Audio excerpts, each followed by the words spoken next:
happiness actually adds several years to your life.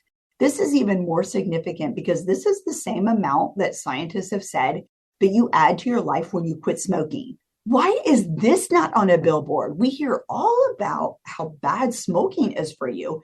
It's time that we talk more openly about the impacts that our mind has over our body and how choosing to be healthy and happy can impact longevity. Scientists have defined happiness as a combination of how satisfied you are with your life and how good you feel on a day-to-day basis. Participants in this year's Walk Kansas, an annual K-State Extension Health Initiative, had access to a webinar during the 8-week challenge that focused on the 40% of happiness that we can control through our thoughts, actions, and behaviors. On today's Sound Living, the science of happiness. Sound Living is a weekly public affairs program produced by Research and Extension at Kansas State University. I'm Jeff Wichman. During the 1-hour webinar, Michelle Lane, the Senior Director of Community Wellness and Corporate Health at North Kansas City Hospital, discussed the extensive review that she's done to gain a better understanding of what happiness is and how we can create more happiness in our lives. Lane says that study after study shows that happiness is good for our health, from reducing heart disease to adding years to our life. So whether or not you view the glass as half full or half empty may actually determine your risk for heart disease. Just as negative emotions such as depression, anger, hostility, these are all risk factors for stroke and heart attacks. Happiness actually seems to protect the heart according to the science. Some of the studies I really liked were a researcher studied about 1,700 people in Canada for 10 years to determine whether their attitude affected their health. And after accounting for known risk factors within this population, the researchers found the people that were happier were 22% less likely to get heart disease. Study after study demonstrated that people with the most negative emotions had the highest risk for heart disease, and people that scored highest for happiness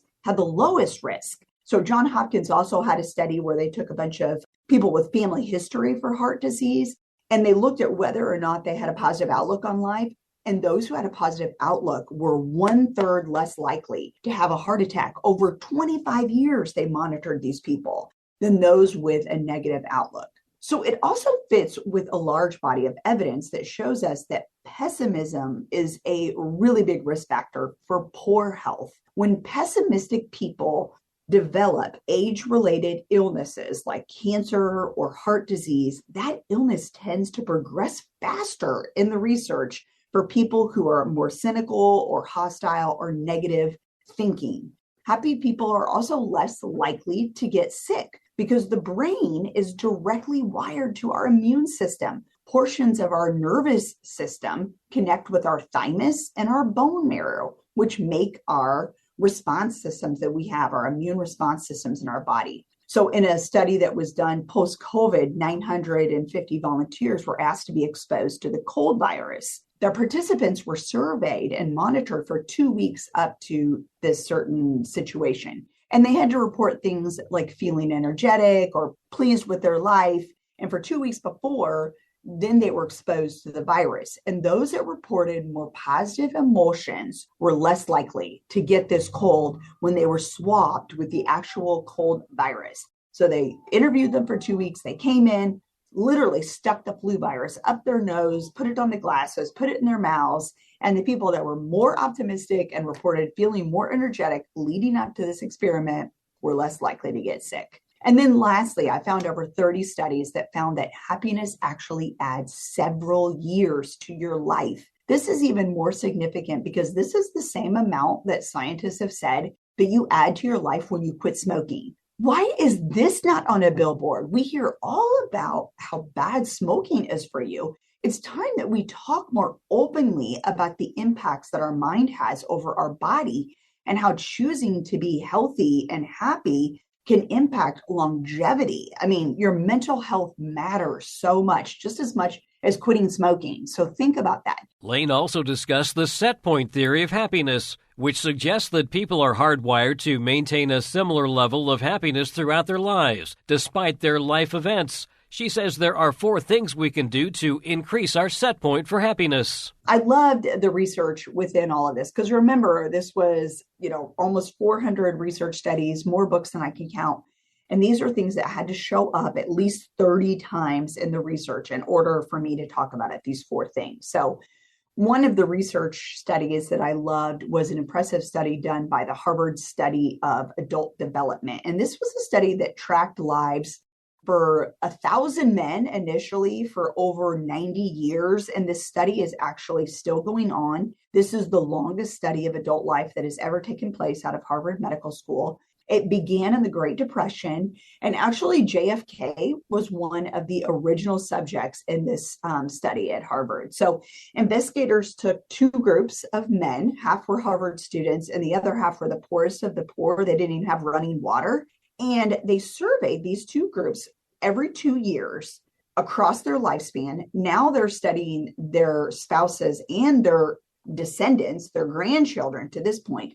But what they studied was their physical and mental health, their professional lives, their friendships, their MRIs, their marriages, their IQ scores, their blood tests, their brain scans, their in-person interviews, personality type, IQ, drinking habits. I mean, I could just go on and on and on. I actually reached out to Harvard Medical School wanting a copy of this data just to look at it myself, just because I was so blown away by how well done it was. And the thing that is so fascinating and has floored me is it wasn't the middle-age cholesterol level that predicted how these people were going to grow old. It was how satisfied they were with their relationships.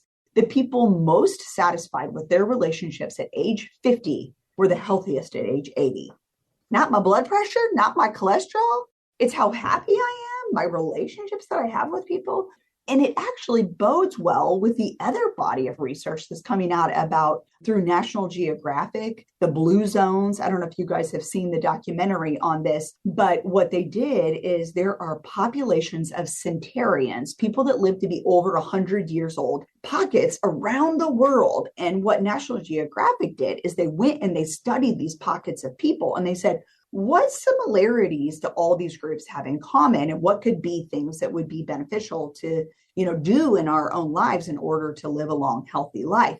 Nurturing relationships showed up, number 1. The other piece of this stone with this study is that loneliness kills people more isolated than they wanted to be. There are people that are introverted that want to not talk to people ever in their life. That's different. The people that want to be involved and just somehow are not, those people, their health and their brain function decline sooner and they die younger than those that did not ever report loneliness. And so one thing that we can do is to make sure that we are connecting with others, make conversation while you're standing in line. The second thing we can do to increase our set point of happiness is to intentionally find our flow and seek out new experiences. Kind of gets coupled with this, but finding your flow happens with exercise. So this is one of those things that whatever it is that you do, that you forget all about everything else, intentionally putting that into our day-to-day of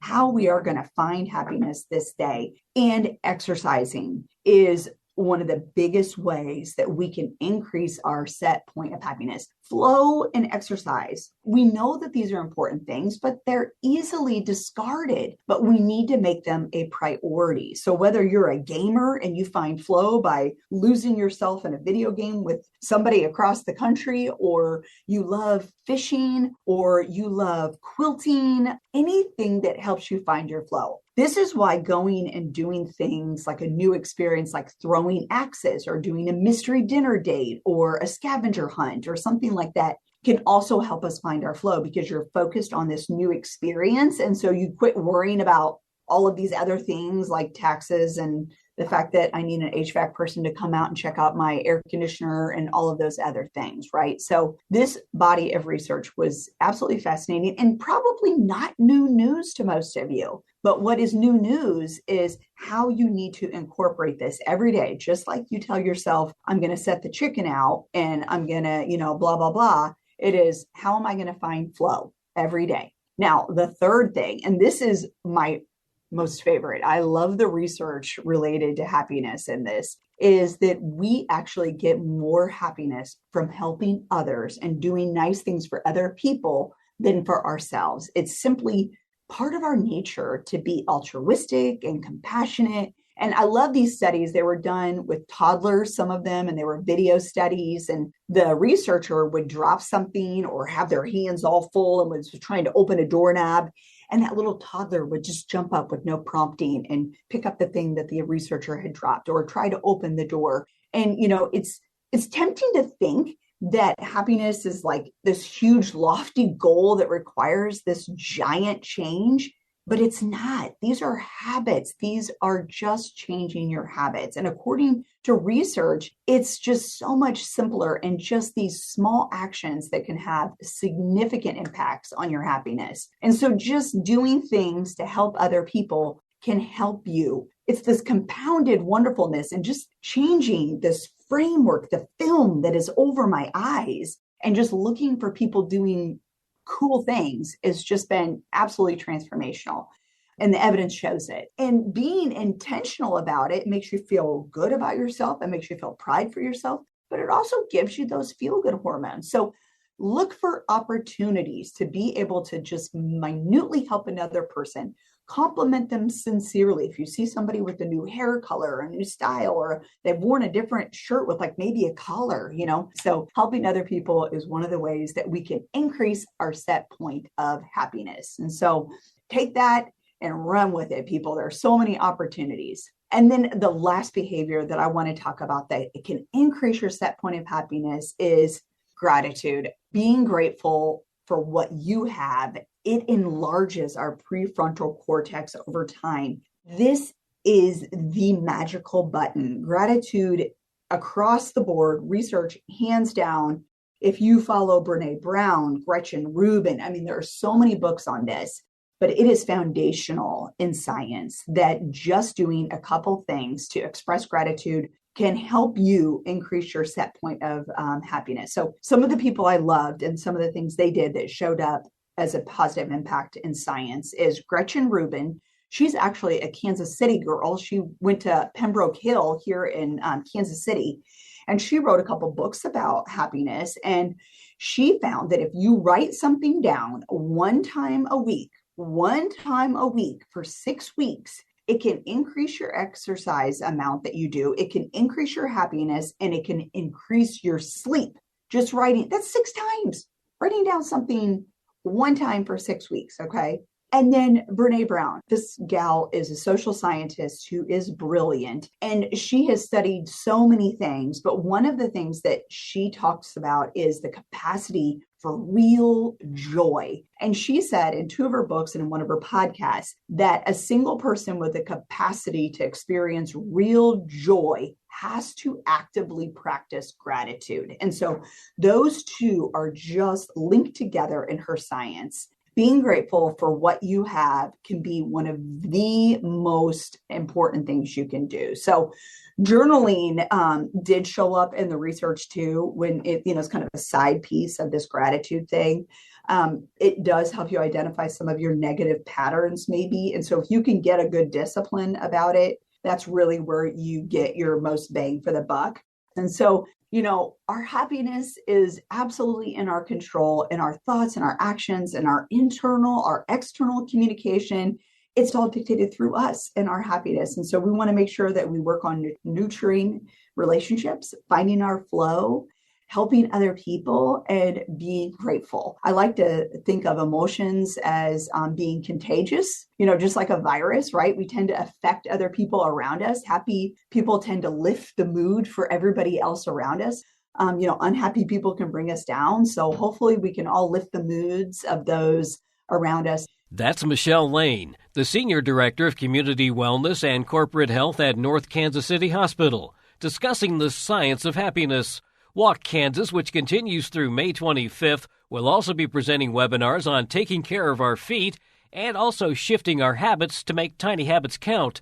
Sound Living is a weekly public affairs program produced by Research and Extension at Kansas State University. I'm Jeff Wichman, and this is the K-State Radio Network.